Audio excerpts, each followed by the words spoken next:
Hello friends, welcome to my new story. अगर आप लोगों को मेरी स्टोरी पसंद आए तो लाइक एंड सब्सक्राइब ज़रूर कीजिएगा प्लीज़। करुणा बेटा, ये वाली साड़ी पहनकर तो दिखा, मैं भी देखूं इस साड़ी में कैसी लगेगी मेरी गुड़िया रानी। कल दोपहर में आ रहे हैं श्याम के घर वाले तुझे देखने।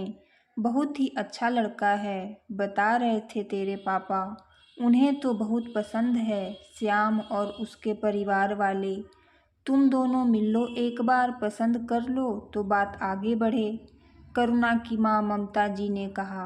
अगले दिन करुणा को देखने श्याम आ रहा था। श्याम मल्टीनेशनल कंपनी में काम करने वाला बहुत ही हैंडसम, सुलझा हुआ और समझदार लड़का था। करुणा साधारण से परिवार की साधारण सी लड़की थी, जिसके बहुत ऊंचे सपने नहीं थे। बस यही चाहती थी कि जो भी उसका जीवन साथी बने उसकी भावनाओं की कद्र करे और उसे सपोर्ट करे, हर मुश्किल हालात में उसके साथ खड़ा रहे, उसके परिवार को अपना परिवार माने और ढेर सारा प्यार करे।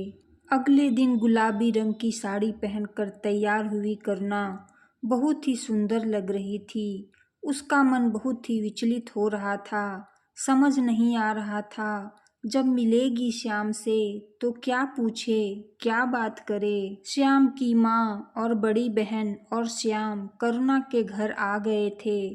चाय नाश्ता और बातचीत करने के बाद श्याम और करुणा को अलग कमरे में एक दूसरे से बात करने के लिए बैठाया गया। पहली मुलाकात थी तो दोनों ही झिझक महसूस कर रहे थे। एक दूसरे से बात करने में काफ़ी देर तक चुप बैठने के बाद श्याम ने ही शुरुआत की। हेलो करुणा जी, हम कुछ और बात करें या इस रिश्ते को लेकर कुछ भी सोचें? मैं आपसे कुछ कहना चाहता हूँ। ये तो आप जानती ही होंगी कि मेरे पिताजी नहीं हैं और बहन की शादी हो चुकी है। मेरे परिवार में मेरी माँ के अलावा मेरा एक भाई भी है, जिसके बारे में आप सबको नहीं बताया गया होगा। वो वैसे तो मुझसे 2 साल छोटा है, लेकिन बिल्कुल एक बच्चा है।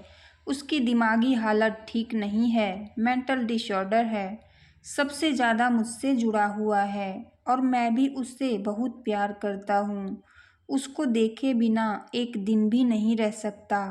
वैसे तो माँ उसे संभाल लेती हैं, लेकिन मेरे साथ वो सबसे ज़्यादा कंफर्टेबल महसूस करता है। वो मेरा भाई नहीं, मेरी जिम्मेदारी है, मेरी ज़िंदगी का अभिन्न हिस्सा है और किसी भी नए रिश्ते में बंधने के लिए मैं उसे नहीं छोड़ सकता। अगर आपको मैं पसंद हूँ और हमारा रिश्ता आगे बढ़ता है तो शादी में 7 फेरों और 7 वचनों के साथ एक वचन और देना होगा आपको मुझे।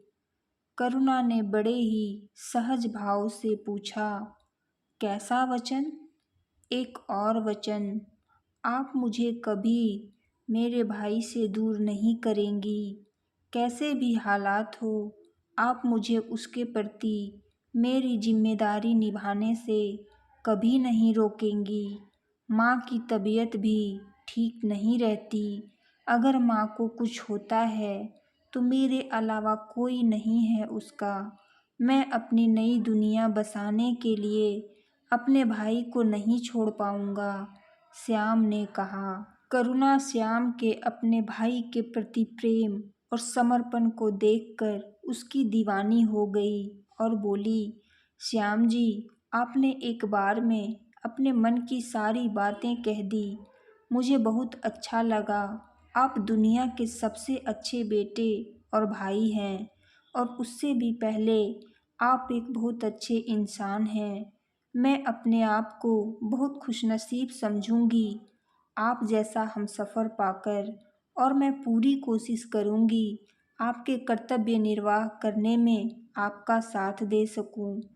करुणा की बात सुनकर श्याम बहुत खुश हुआ और दोनों ने अपने घर वालों से शादी के लिए हाँ कह दिया। कुछ महीनों बाद करुणा और श्याम ने 7 फेरों और 7 वचनों के साथ एक वचन और लिया और कुर्सी पर बैठे अपने भाई की तरफ देख श्याम मुस्कुरा रहा था। श्याम जैसे इंसान को पति के रूप में पाकर करुणा बहुत खुश थी और मन ही मन ईश्वर को धन्यवाद दे रही थी।